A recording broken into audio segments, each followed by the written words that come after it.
पुढच्या बातमीकडे आता वळूया तर राज्यामध्ये 2 दिवस ढगाळ वातावरण राहण्याचा अंदाज वर्तवण्यात आलाय। मुंबईमध्ये कुलाबा केंद्रात 22 अंश सेल्सिअस तापमानाची नोंद आहे। सांताक्रूज केंद्रामध्ये 20 अंश सेल्सिअस तापमानाची नोंद करण्यात आली आहे। आढावा घेतलेला आहे आमच्या प्रतिनिधींनी, पाहूया।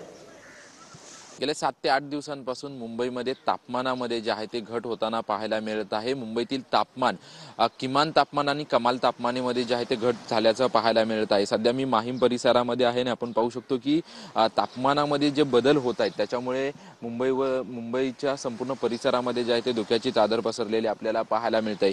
मुंबईतील आज आणि उद्या काही भागात अंशतः ढगाळ वातावरण राहण्याची शक्यता जी आहे ती हवामान विभागाने वर्तवलेली आहे। त्यानुसार काल हवामान विभागाच्या कुलाबा केंद्रात जे आहे ते 22 अंश सेल्सिअस तर सांताक्रूज केंद्रात जे आहे ते 20.4 अंश सेल्सिअस किमान तापमानाची नोंद झालेली आहे। आणि यामुळे 2 दिवस जे आहे मुंबईमध्ये ढगाळ वातावरण असेल असा अंदाज जो आहे तो हवामान विभागाकडून वर्तवण्यात आलेला आहे। आणि काल कमाल तापमान जे आहे ते 29 अंश सेल्सिअस तर सांताक्रूज केंद्रात जे आहे ते कमाल तापमान जे आहे ते 28.7 अंश सेल्सिअस तापमानाची नोंद झाल्याचं हवामान विभागाकडून माहिती देण्यात आलेली आहे। कॅमेरामन प्रेम म्हात्रेसह निवृत्ती बाबर, TV9 मराठी, मुंबई।